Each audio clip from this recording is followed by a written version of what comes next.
예, 그러면 우리가 이제 또 다른 흥미로운 내용에 대해서 이야기를 하도록 하겠습니다. 교류에 대해서 우리가 배웠는데요. 그 다음에 교류를 이용해서 어떤 재미난 일을 할 수 있냐면 저항이나 그 다음에 인덕터 그리고 축전기를 연결해 가지고 그걸 가지고 또 재미난 회로를 구성할 수가 있다고 말씀을 드렸는데, 그 회로를 구성했을 때 나오는 중요한 개념 두 가지가 있었죠. 리액턴스하고 임피던스라는 개념이 등장해서 우리가 광의의 저항에 대응하는 임피던스, 리액턴스 이런 것들이 새로 도입되어야 한다라는 것을 말씀드렸습니다. 그러면 이제 지금까지 전자기학에서 배웠었던 것들을 좀 더 확장해서 이제 배워보도록 하겠습니다. 자, 이제 우리는 18세기 중후반에 큰 역할을 했던 맥스웰이라는 인물에 대해서 같이 이야기를 해보겠습니다.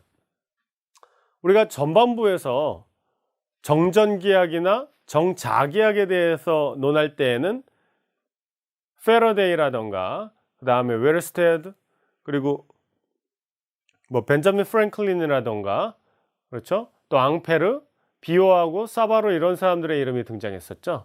예, 그런 사람들이 18세기 초반부터 19세기 초반에 1800년대 초반부터 해가지고 쭉 한 50년, 60년 정도 했던 업적들을 여기 있는 맥스웰이라는 인물이, 스코틀랜드의 물리학자였던 맥스웰이 하나로 합쳤어요. 그러니까 이거는 뭐라고 하면 되냐면 우리나라에서 성리학이 이제 들어온 다음에 그거를 조선시대에 퇴계 이황이나 아니면 율곡 이이 같은 사람들이 또 나름대로 조선에서의 성리학을 이렇게 집대성하는 그런 시기가 있죠. 그렇죠? 그런 시기에 대응하는 인물이 바로 맥스웰이라고 할 수가 있겠어요. 그러면 맥스웰이 했던 역할을 보도록 합시다. 전에도 잠깐 얘기했는지 모르겠는데 마이클 패러데이라는 인물은 굉장히 그 직관력이 좋았던 인물이죠. 그래서 물리학을 어떤 이미지나 그림을 그리는 형식으로 전개를 해나가서 전기장이라는 개념을 만들어낼 때도 그런 식으로 생각해냈다고 했습니다. 근데 이제 마이클 패러데이의 약점은 뭐냐면 그가 이제 어렸을 때 제대로 초등교육도 제대로 받은 사람이 아니었기 때문에 할 수 있는 거라고는 간단한 가감승제, 덧셈, 뺄셈, 곱셈, 나눗셈 이런 정도의 이제 산수였죠. 수학이라고 할 것도 없이 산수 정도만 할 수 있었고 삼각함수라던가 로그라던가 이런 것들을 배웠었던 인물이 아닙니다. 그렇기 때문에 거창한 수학적인 방법을 이용해 가지고 방정식을 만들고 그걸 가지고 풀고 이런 것들을 할 수 있는 인물은 못 됐죠. 그래서 아주 거칠게지만 아주 직관력을 가지고 개념을 이용해서 문제를 풀어나가고 굉장히 실험 물리학자로서는 뛰어난 인물이었어요.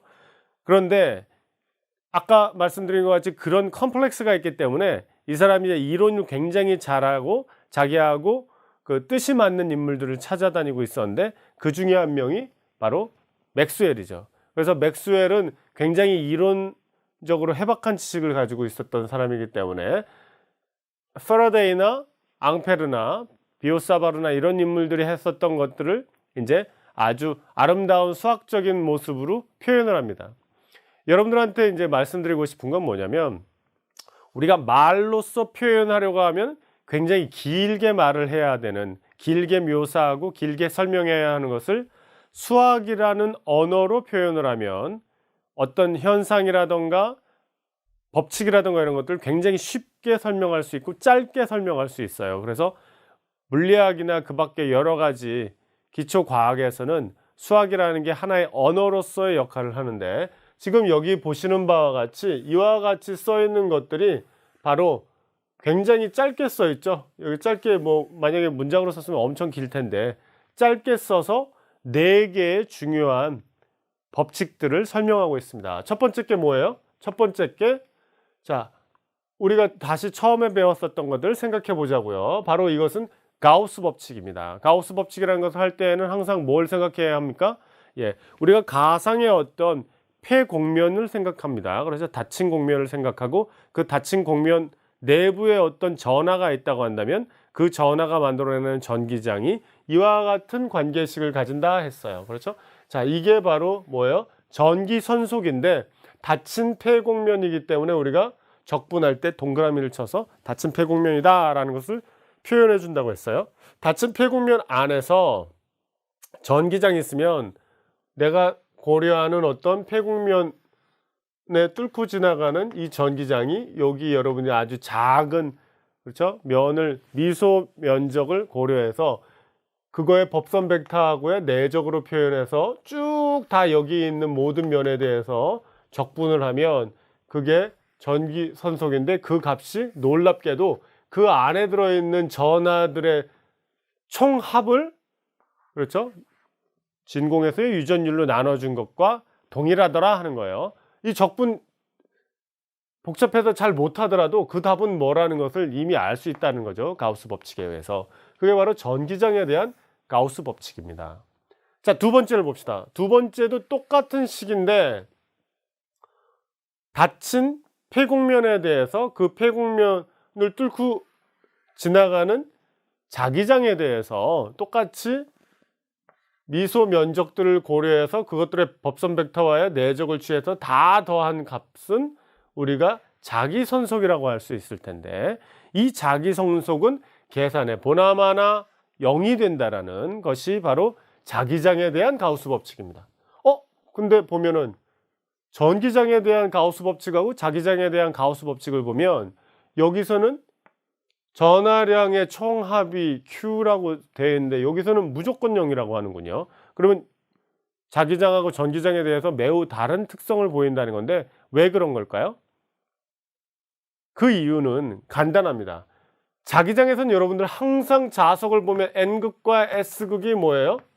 항상 커플이에요. 그렇죠? 항상 짝을 이뤄서 다닙니다. N극만 또는 S극만 외떨어져서 존재할 수가 없어요. 그렇죠? 우리가 전하의 경우에는 플러스 전하, 기본 전하가 있다 그러면 플러스 기본 전하를 띠는, 그죠? 양성저 같이 플러스 2를 띠는 녀석들하고 마이너스 2를 띠는 녀석, 이렇게 두 종류가 외떨어져 있을 수 있죠. 그래서 우리가 그걸 전하라고 부르는데, 자기장의 세상에서는 자하라는 게 존재할 수 없어요. 자하, 하. 알겠죠? 이거는 우리가 영어로 마그네틱 차지라고 부릅니다. 마그네틱 차지예요. 그러니까 전하가 아니라 마그네틱 차지예요. 일렉트릭 차지가 아니라. 또는 마그네틱 모노폴이라고 부릅니다. 다이폴에 대응해서 모노폴이라고 그래요. 그래서 마그네틱 모노폴 또는 마그네틱 차지라고 그러는데, 자기적인 세상에서 마그네틱 모노폴이나 마그네틱 다이폴은 지금까지 본 적이 없어요. 한 번도 관찰된 적이 없습니다. 항상 N극과 S극은 붙어 다녀요. 그러니까 두 개가 항상 붙어 다니기 때문에 마치 이쪽으로 따지면 플러스 2하고 마이너스 2가 항상 같이 다니는 것과 마찬가지 이해가 되겠죠. 그러니까 항상 이 페어가 있는 것을 둘러싼 임의의 어떤 폐곡면도 그 내부에 있는 값의 총합이, 자하의 총합이 0이 되는 것과 같은 꼴이란 말이에요.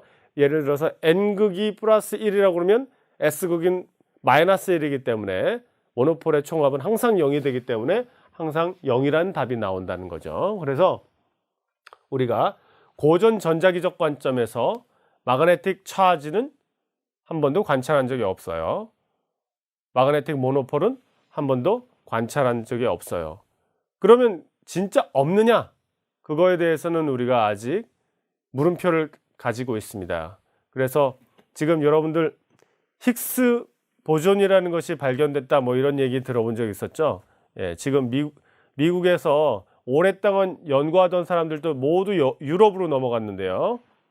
예, 연구비 때문에 그렇죠.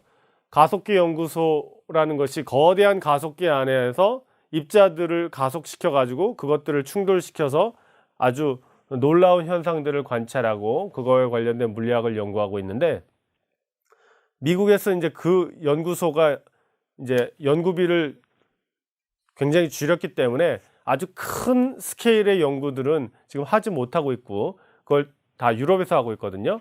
예, 그것을 가리켜서 우리가 CERN이라고 부르는데, 이 CERN이라는 데에서 지금 하고 있는 연구가 뭐냐면 힉스 보존이라는 걸 찾은 이후에 이제 이 정도 스케일의 연구를 해가지고 우리가 진짜 자하라는 게, 마그네틱 차지라는 게 없느냐를 정말 확인해 보자. 지금 우리가 사는 이 정도 세상에서는 에너지가 굉장히 작은 세상이기 때문에 마그네틱 차지를 지금까지 발견하지 못했는데, 엄청나게 큰 에너지를 가지고 있으면 혹시 N극하고 S극을 뚝 끊어가지고 각각이 따로 존재하는 그런 상태를 만들 수 있지 않을까라는 질문을 하고 그것을 시도하고 있어요. 그래서 아마 이것을 진짜 발견하는 날이면 또 다른 노벨 물리학상 거리가 되겠죠. 그렇죠? 그래서 마그네틱 차지가 지금까지 없다라고 책에서 가르쳤는데, 없다라고 말하는 것은 정확한 표현은 아닌 것 같고, 우리가 아직 모르니까 마그네틱 차지를, 자하를 한 번도 발견하지 못했다라고 말을 하겠습니다. 그래서 이렇게 표현했고요. 그래서 자기장에 대한 가우스 법칙은 항상 계산 결과가 0이 되어야 한다는 것을 우리가 알 수 있다는 얘기입니다. 자, 그 다음에는 이제 요것은 지금까지 했었던 패러데이 법칙이에요. 그렇죠? 왜요? 전기장을 이제 고려하는데, 우리가 어떤 닫힌 이와 같은 폐루프를 고려해서 1차원 공간상에서 전기장을 여기서 다 이렇게, 여기서 생기는 전기장들을 다 계산해서 이와 같이 아주 작은 미소한 길이의 세상에 대해서 이것과 이거의 내적으로 표현해서 다 계산하고 나면 그 값은 뭐여야 되냐면 자기선속의 시간 변화율과 같아야 합니다. 그렇죠? 그게 바로 이제 우리가 패러데이의 유도 법칙에서 배웠었던 기전력과 연결되는 거죠. 그래서 기전력을 다 계산하고 난 다음에 그것이 패러데이 유도 법칙인데, 그거하고 공식이 거의 같은 걸 보면은 자기장에 대해서 똑같이 이와 같이 회곡선 안에서 계산을 한 값은 뭐하고 같다고 그랬어요? 그 회곡선을 이용해서 만들어지는 어떤 면이 있으면 그 면을 뚫고 지나가는 전류의 총합에다가 뮤제로를 곱한 것과 같다고 했습니다. 그게 바로 뭐예요? 앙페르 법칙이죠. 그렇죠? 그래서 여러분들이 지금까지 배웠었던 굉장히 중요한 전자기의 법칙들이 바로 여기에 있어요. 가우스 법칙, 패러데이의 유도 법칙, 앙페르 법칙. 이것들이 가장 기본적인 거예요. 쿨롱의 법칙도 배우고 비오사바로 법칙도 배웠는데 그랬는데, 제가 그때 분명히 강조했죠.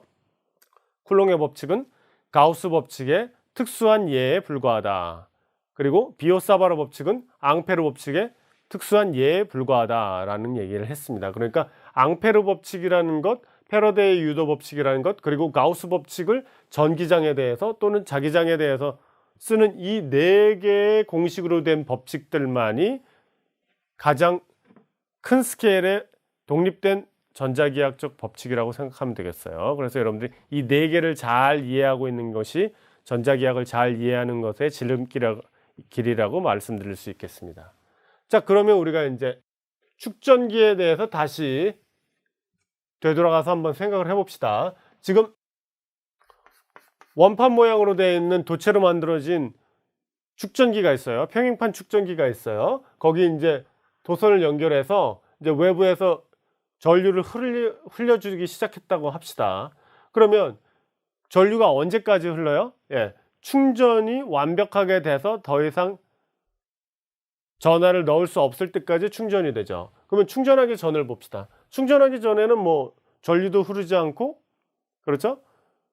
아무것도 없기 때문에 당연히 그 안에 자기장이 있을 게 없어요. 전류가 흘러야 자기장이 형성된다가 뭐죠? 앙페르 법칙이죠. 그렇죠? 앙페르 법칙에 의하면 전류를 흘리지 않는 동안에는 자기장이 없습니다. 자, 이제 전류를 흘려서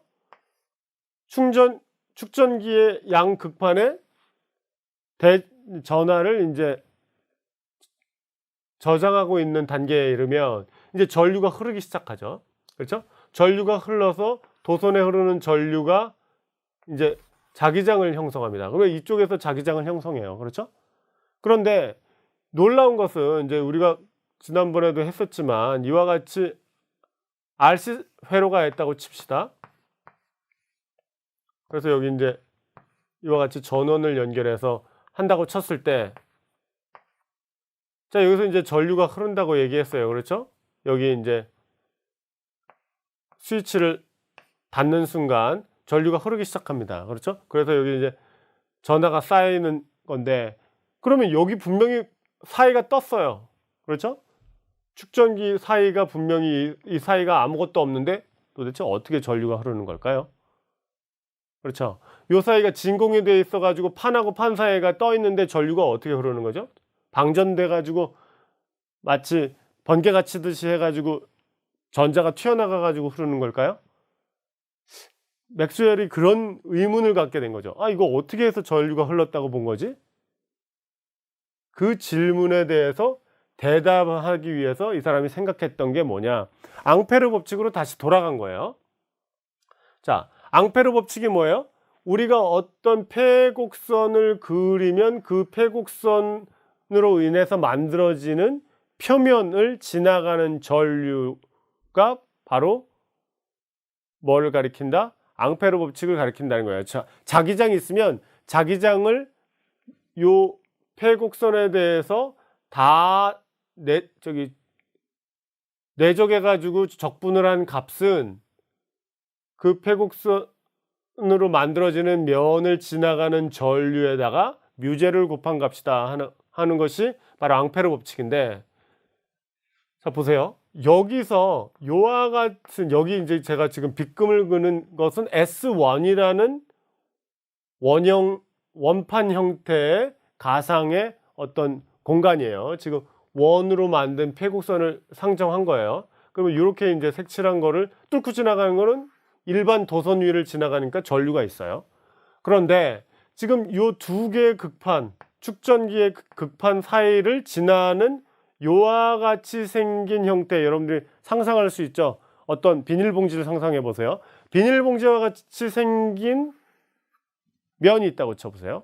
그 면도 여전히 테두리는 좀 전에 말했던 그 원 형태의 테두리예요. 테두리는 그런데 면은 비닐봉지 같이 생겼다고 쳐봐요. 그리고 그 비닐봉지는 지금 한쪽 극판만 감싸고 있어요. 그러면 한쪽 극판을 감쌌다는 거는 그 극판에 이 면을 뚫고 지나가는 전류가 없으면 어떻게 되는 거예요? 여기는 전류가 있고 여기는 전류가 없는 그런 모순이 생기죠. 그렇죠? 그러면 도대체 앙페르 법칙은 어떻게 된 거냐? 여기서는 앙페르 법칙이 있어서 도선이 있으면 도선 주변에 자기장이 형성되는데, 자기장이 이제 이와 같이 원형으로 돌아가는 자기장이 형성된다는 거 지난번에 같이 배웠지 않습니까? 그러면 여기는 도대체 자기장이 없냐 이거죠. 축전기 두 개 극판 사이에는 자기장이 없느냐? 거기에는 전류가 흐르지 않느냐? 분명히 좀 전에 얘기한 것 같이 우리가 이와 같을 때 축전기에 흐르는 전류 값이 어떻게 된다, 그걸 우리가 미분 방정식을 풀어서 보였단 말이에요. 아, 전류가 흐르는구나. 그렇죠? 전류가 흐르는다고 했는데 지금 생각해 보면 전류가 어떻게 된 거야? 흐르는 거야, 마는 거야? 이런 얘기가 있단 말이죠. 그래서 모순점이 생긴다는 것을 생각하고 패러데이가 곰곰이 생각했어요. 곰곰이 생각하고 또 생각하고 하면서 이런 결과를 얻게 되었죠. 자, 여기 공식으로 다시 가봅시다. 다시 공식으로 가보면 전기장에 대해서 선적분을 한 것이 마이너스 dpb dt 돼가지고 자기 선속을 시간에 대해서 미분하는 형태였어요. 그렇죠? 그런데 지금 공식이 전기장 대신에 자기장으로 바뀌었을 뿐인데 여기서는 전기 선속을 시간에 대해서 미분하는 텀이 없어요. 그런데 물리학자들은 뭘 좋아하냐면 어떤 대칭성을 가지고 있지 않을까, 이런 것들을 굉장히 좋아한단 말이에요. 그러니까 다시 말하면 여기 뭔가가 덧붙어야 될 것 같다는 생각이 드느냐? 바로 이런 형태가 덧붙어야 된다고 생각하는 거죠. 알파배에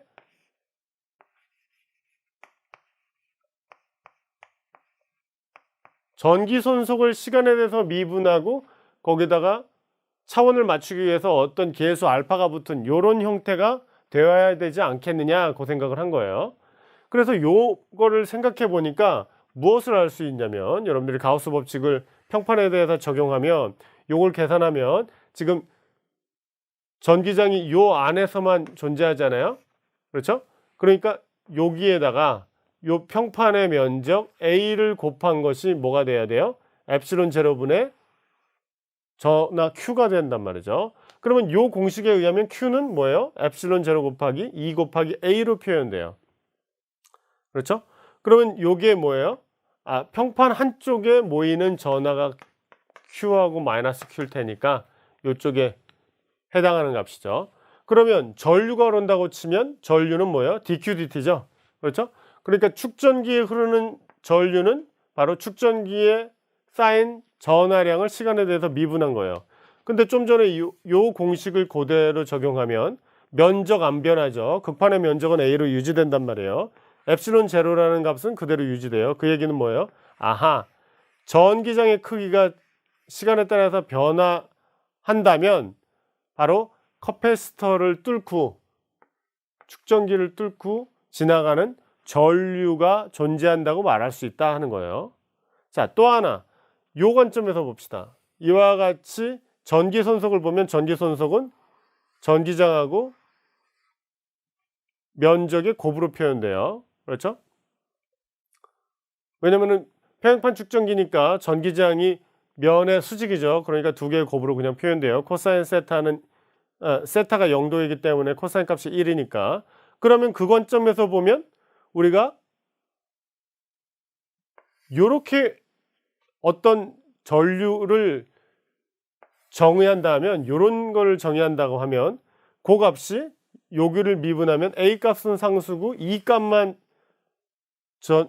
시간에 대해서 변한다고 했을 때 결과적으로 엡실론 제로 곱하기 면적 A 곱하기 dDt로 표현되는 전기장의 크기가 시간에 대해서 변하는 이와 같은 것을 생각해 볼 수 있어요. 근데 이거랑 좀 전에 도선을 따라서 흐른 요 값이랑 그죠? 같죠? 그렇죠? 그래서 도선을 따라서 흐르는 전류값하고 여기 사이에 뭔가가 있을 때 흐르는 전류하고 같은 값이 된다는 것을 보여주고 있어요. 그렇죠? 그래서 좀 전에 도입했던 이 녀석을 가리켜서 엡실론 제로 곱하기 d파이 dt 요 값을 우리가 뭐라고 부르느냐, 여기 나오는 것 같이 변위 전류라고 부르겠습니다. 알겠죠? 그래서 그 변위 전류를 도입하면 뭐가 되느냐, 바로 요 값이 변위 전류였죠? 그러면 이와 같이 되죠.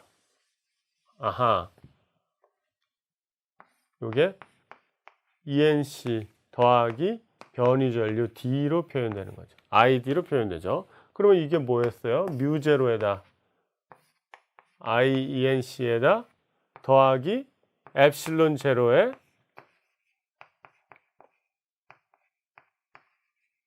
이렇게 되죠.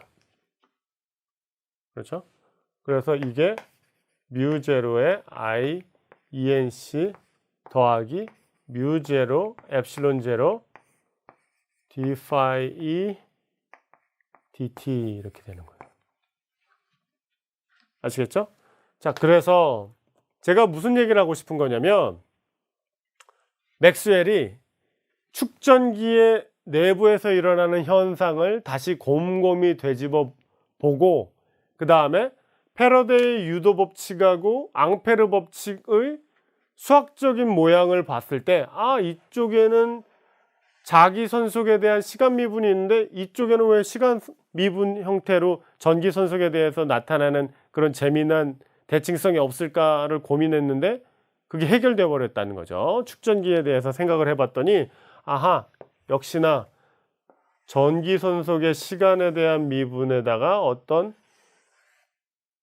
상수를 곱하면 패러데이 유도 법칙하고 수학적으로 굉장히 대꾸를 이루는 그런 형태의 공식을 만들 수 있구나 하는 것을 깨닫게 됐죠. 그래서 이거를 우리가 뭐라고 부르냐면 modified 앙페르 법칙이라.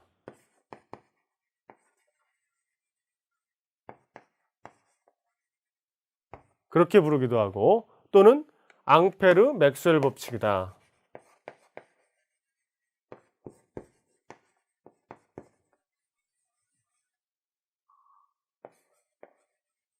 그렇게 부릅니다. 그러니까 여기 앞에까지는 앙페르가 이미 1820년도에 보인 것이고 그 다음에 그 뒤에 요 부분이 이제 맥스웰이 덧붙인 거죠. 요 텀이 있어야 제대로 된 법칙으로 작동한다라는 것을 보인 거죠.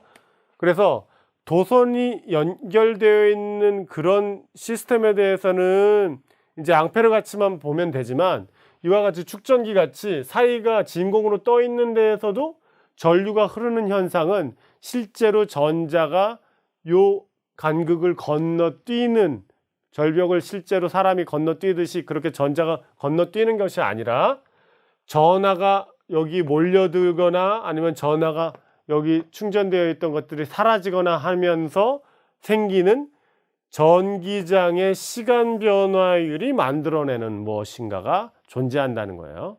알겠죠? 그 무엇인가가 바로 변위 전류라는 개념으로 사용될 수 있다는 거예요.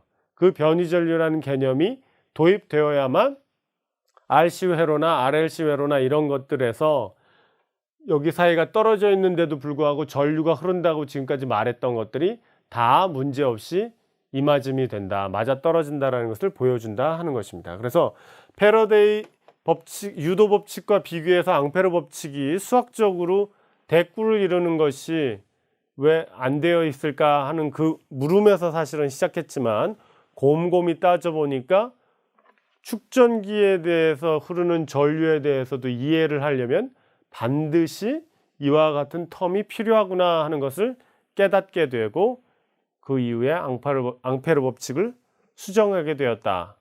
맥스웰의 앙페르 법칙의 수정이 굉장히 중요한 의미를 띈다 하는 것을 여러분들한테 지금 강조를 하고 있는 것입니다.